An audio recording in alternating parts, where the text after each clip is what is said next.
Welcome back inside TD Garden, everybody. My name is Mike Petraglia, joined again by Josue Pavon, Celtics writer for the Green Street blog on WEEI.com. Josue, 108.97. The Celtics capture game number 5, a pivotal game 5, of course, and take a 3-2 series lead in a series that started out very poorly for the Celtics. Everybody knows that. Then Rajon Rondo got injured, broke his right thumb in game number 2, has not played since. The Celtics have not lost since. And here in game number 5, it was Avery Bradley and Isaiah Thomas, 24 points apiece, and Al Horford with 21 points and played a huge role in a 20-4 run in the fourth quarter, where the Celtics really broke open a 1-point game back and forth and really won this game going away. I was so, the way Al Horford came into that fourth quarter, whether it was scoring, rebounding, the effort, I feel like he was the reason why they were able to pull off this crazy victory. From the first 3 quarters, I'm thinking to myself, here we go. So they're going to rely on a 3-point shot. Right. They're going to try to shoot their way out of this one, and that's not the formula of success against a team like the Chicago Bulls. They were controlling the boards. Right. They were playing well defensively, making stops, and all of a sudden, the Celtics were the team making those stops. The Celtics were the teams finishing in transition, not settling for 3-pointers. They only took 6 3-pointers. They missed them all in the fourth quarter, Trags, and they knew, okay, we need to change things up a bit. It started on the defensive end, especially with Jimmy Butler. Jimmy Butler had a horrible night. He was just rattled, whether it was Avery Bradley, whether it was Jay Crowder. They did a tremendous job in slowing him down. Dwayne Wade turned back the clock, but as we've seen throughout this series, especially in the last 2 games, this team, and when I say team, this Chicago Bulls team cannot win without both of those guys going off. That was not the case. In this case, the Celtics not only did what they had to do on the defensive end, but the 3 top guys combined for 69 points. Talk about a formula for success. Talk about a Celtics team when they're playing defense the way they did in that fourth quarter, and when those 3 guys combined for nearly 70 points, they're almost unbeatable, Trags. Well, the Celtics took 25 3-point shots in the first half. They missed their first 8 attempts before, lo and behold, it was Marcus Smart who made their first 3. Then Avery Bradley hit one. Then Kelly Olynyk hit one. And the Celtics seemed to find their way. But 25 3-pointers in the first half, that's a lot. I asked Brad Stevens if, going from the outside game to the inside game was an adjustment in the second half, and he said no, that really wasn't an adjustment. We did a much better job, he said after the game, in getting into the paint, doing what we want to do, and that's driving to the basket, whether it was Isaiah Thomas throwing up some circus shots on the way to the basket, them going in and him getting fouled, or Al Horford playing a great game, like you mentioned, off screen and rolls and really driving to the basket. Something we need to point out in this game as well, and Brad Stevens talked about it. 16 turnovers for the Chicago Bulls, only 6 for the Boston Celtics. As Brad Stevens said, that was the story of the game. Absolutely, Trags. The offense was so efficient at times. The only problem was the Chicago Bulls was shooting 50% throughout the entire night. They finished shooting 50%. I think through 3 quarters, they were shooting about 53, 54%. They were very efficient offensively. And as much as the 3-pointers were sort of driving me insane, getting to halftime, those 3-pointers were essentially part of the reason why they were still in the game. And part of that big reason was Avery Bradley. Avery Bradley was on fire. He went off in that first half. Through 3 quarters, for him to score 24 points or over 20 points, really essentially kept 17 in the first half. 17 in the first half, 23 by the start of the fourth quarter. That really set the tone, and that really kept the Celtics right there with the Bulls. They were sort of teetering, whether it was losing by 2, up by 2, down by 3, up by 3.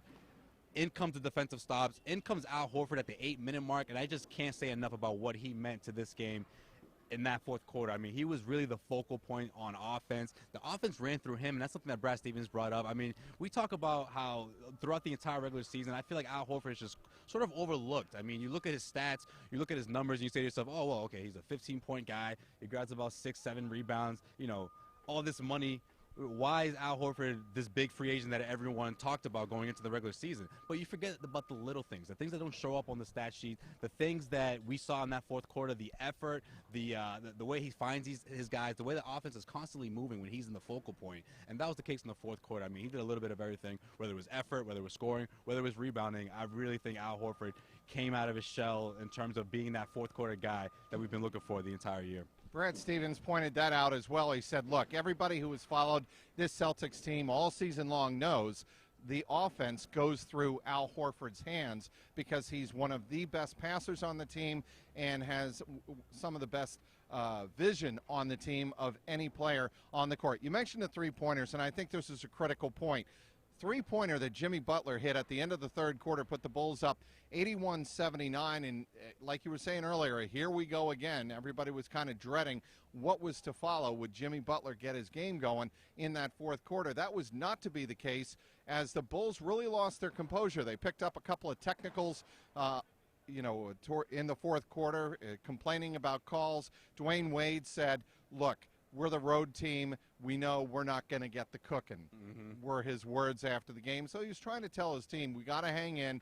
Games like this are going to happen, especially when you're playing the number one seed on the road in their building. You've got to expect that things aren't going to go their way.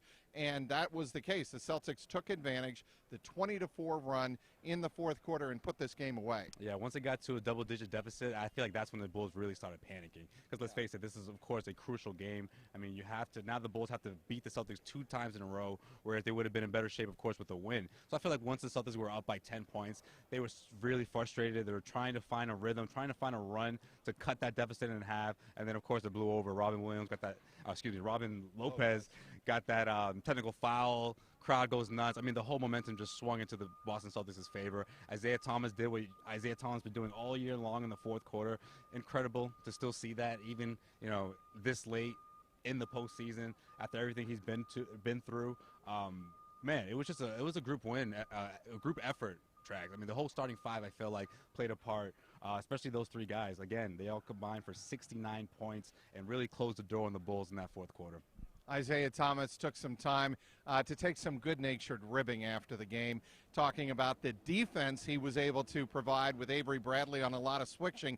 And he said, yeah, I'm the worst defender in the league. Everybody knows that. And he laughed about it with some of the reporters in the press conference room, in the staging area after the game. But I thought Isaiah Thomas comported himself very well defensively in this game. Look, he's not Marcus Smart or Avery Bradley. I think we all know that. He's not the same on-ball defender, but in terms of his switching tonight and helping out on defense when he could, I thought he more than held his own. He even got a defensive rebound, which you almost never see in the paint.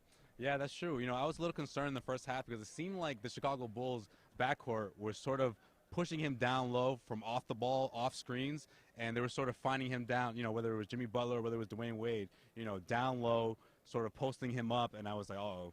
Maybe this is the secret to their success. Maybe this is what's going to trigger them and put them in a position to win the game.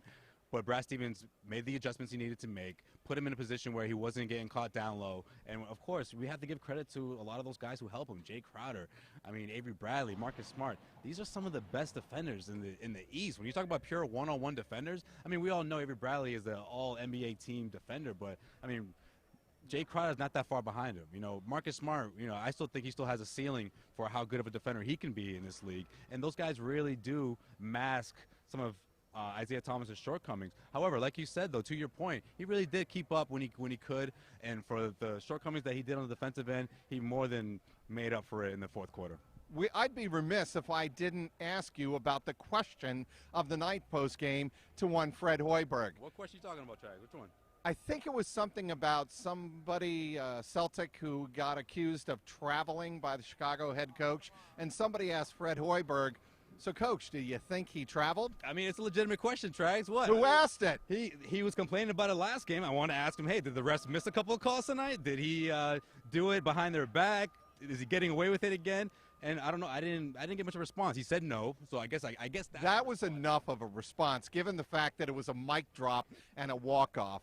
And that is how Fred Hoiberg ended his question with my colleague here, asking him, somewhat tongue-in-cheek, whether or not he thought that Isaiah Thomas traveled. Let's look ahead real quick, Josue, to Friday night in Chicago, Game 6. I'm going to ask you right now, we saw Rajon Rondo without the brace on his right thumb, without the protection. He was doing some drills in pregame. Does he play Friday night? I'm not a betting man, Trags, but you can expect Rajon Rondo in Game 6.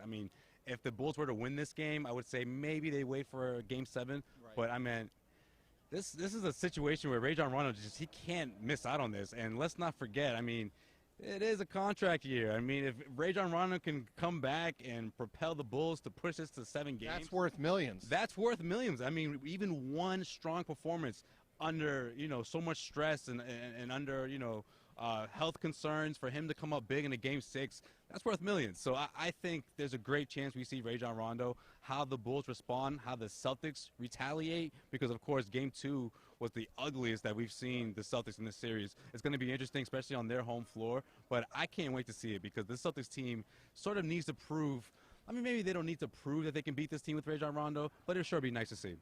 All right, let's set the stage for this weekend. If the Celtics wrap it up on Friday night and the Wizards wrap up their series, they won their Game 5 at home against Atlanta on Wednesday night. The Eastern Conference semifinals between the Celtics and Wizards will be here at TD Garden on Sunday at 1 p.m.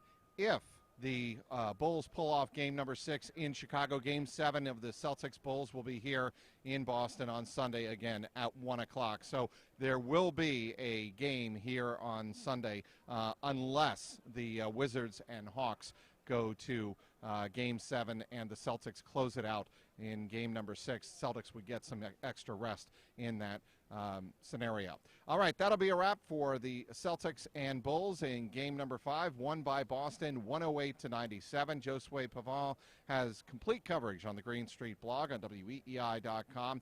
I will also have my thoughts on the work of Avery Bradley tonight and what he has meant to this Celtics team, really not only tonight but all season long. That'll also be on the Green Street blog. For Josue Pavon, after a Celtics victory in game number 5, I'm Mike Petraglia, WEEI.com.